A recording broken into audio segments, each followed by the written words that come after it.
Alright, let's get started. We're doing a quick one today. Linux, why bother? Why the fuck would you care? Why does it matter, you know? Uh, and we're going to talk a bit about that today. Why you should bother with Linux, why Windows may not be enough, why macOS might not be enough, why you probably need to have a second operating system, you know what I mean?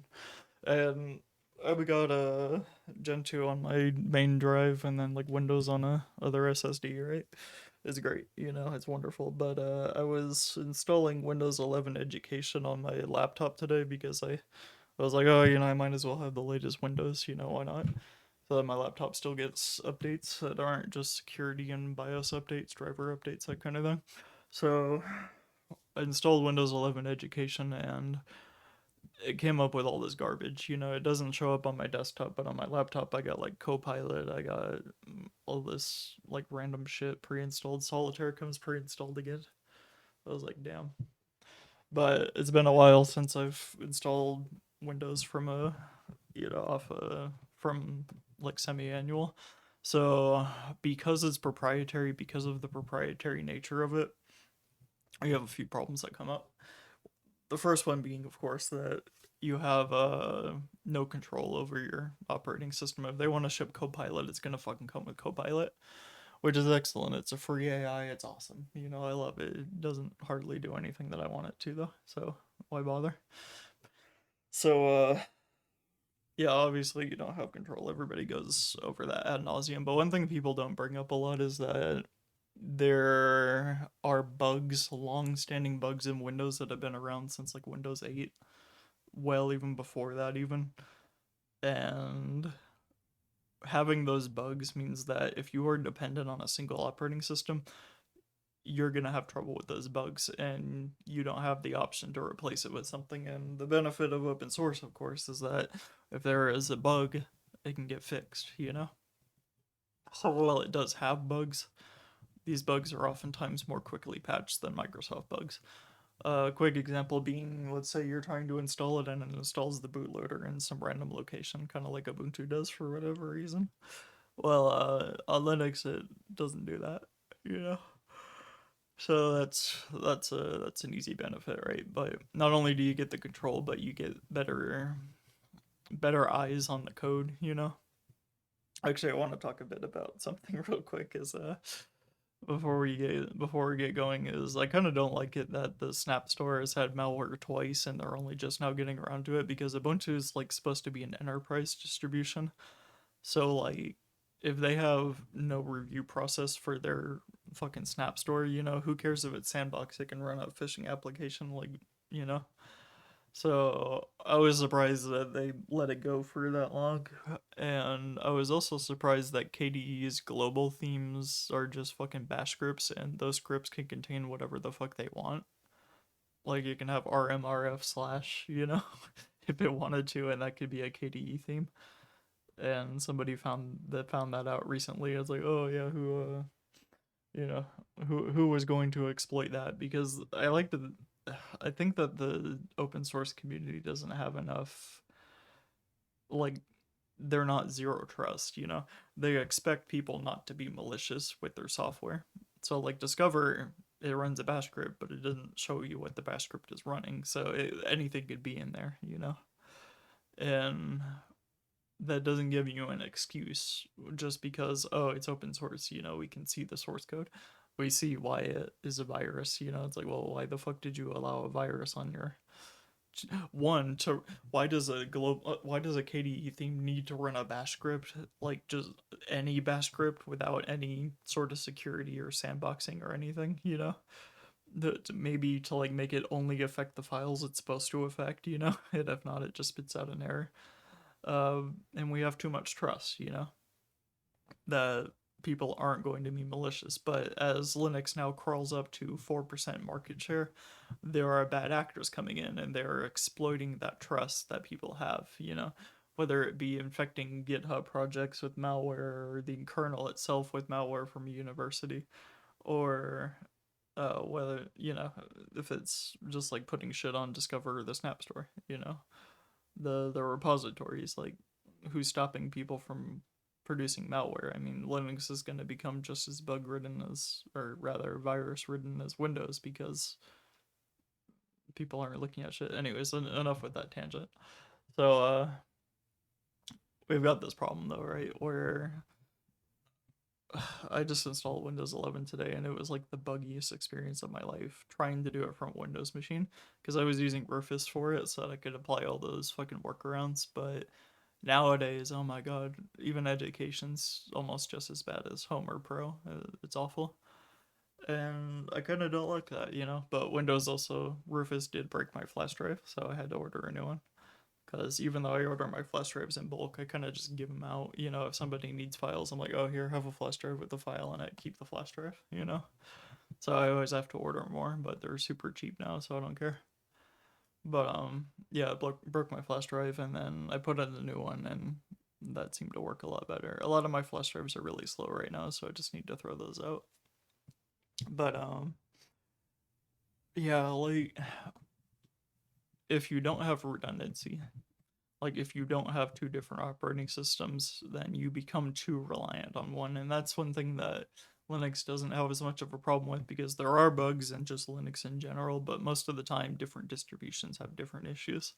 And if you can find the one that doesn't have those issues for you, you're a lot better off. But Windows will always have issues. And there's really no changing that, you know, because it's proprietary, so you can't fix it. And that's kind of what I wanted to say is just that when you're dealing with a proprietary operating system, you don't get the you become dependent on the company, you know, and that's not a good place to be because you know what happens if you have a bug and it makes Windows hard to use for you, or what happens if you don't have the software availability you want, which shouldn't be a problem. But let's say you did want something that only ran on Linux for whatever reason, you would want to get into that. You know, you would want to have access to it. You would want, let's say you were trying to run a server or something and Windows just wasn't doing it for you. You know, you want to go down this rabbit hole. And that's kind of what I wanted to talk about today is that why should you bother with Linux? What's the point, you know? And if you're already starting to get like these YouTube complainers where they're like, oh, Windows sucks, oh, it sucks so bad, but my entire channel relies on Windows, so I just keep complaining about it. And that's kind of what I hate about like gaming YouTube channels or like tech YouTube channels is that they're so reliant on Windows that all they can do is complain, you know? Then I complain. I complain about Windows, but I don't use it very often. You know, that's kind of the difference is there is a positive spin on this. But um when we're talking about switching your entire operating system. People will say that, and this is kind of something I don't like, is that Zorin OS would be like a drop-in replacement for Windows. It can only do so fucking much. It can look like Windows, it can act like Windows, but the software will not be Windows software. And for your average person, I mean, I could have my mom run Linux and she'd be fine because all she does is use the web browser. All she uses Google Chrome. Sorry, I'm kind of tired this morning.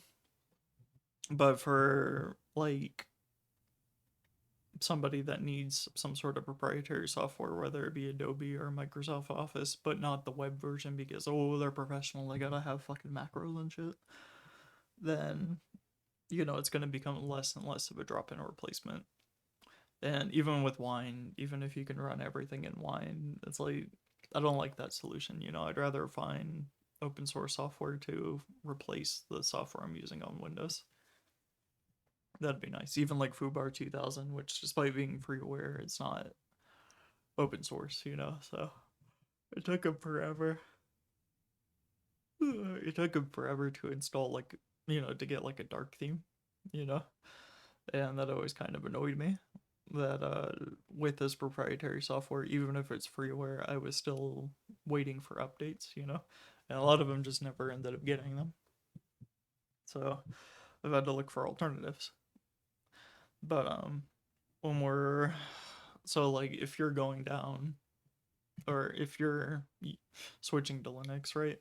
There is there is a journey to be had, you know, and that's one reason that I really like it is because with this journey, you start off with something easy, whether it be like Kubuntu or Pop! OS or Mint or uh, what else is there for like noob friendly distros? Arch, I don't know. Just kidding, but yeah, like with this journey though, your journey may be like John Boldowan or something, and you may stop at Kubuntu, and that'll be it. You know, you'll try a couple Ubuntu distributions, and then you'll stop because the desktop works fine for you. Or you may go, sorry, but you may go to like Gentoo or something, or you may become a fucking arch elitist and bitch on IRC all day that your shit doesn't work. You know, there is, or you may like switch to OpenSUSE. You may have a journey with Linux. You know, you may, and it's going to take a while because you need to not only install the operating system, but you need to use the operating system. That's where the software comes in. It's like Linux is just the kernel, GNU core utils on top of it, the desktop on top of it, the software suite on top of it, and then whatever programs you're running yourself. That's something that people don't get. It's like, oh yeah, you can just install Linux Mint and you'll be fine. And it's like, no, you need to find the programs you're going to use now because even I'm still looking for programs. I just found an ID3 tag editor because I finally stopped being lazy and decided to install one. I finally found a music player that could do everything I needed to. I finally found a image viewer that does everything I need it to. This is stuff you're going to have to find eventually, whether it comes pre-installed with your distribution or not, you know. But yeah, like it is a journey, and I think that journey is worth it to learn what, you know, how your computer works, you know, become independent of specific software, because once you're independent of proprietary software, you'll be a lot better off for it. That's kind of what I'm getting at. But that's kind of all I wanted to say. I think I've said enough now, you know. That'll be it for this one. Thanks.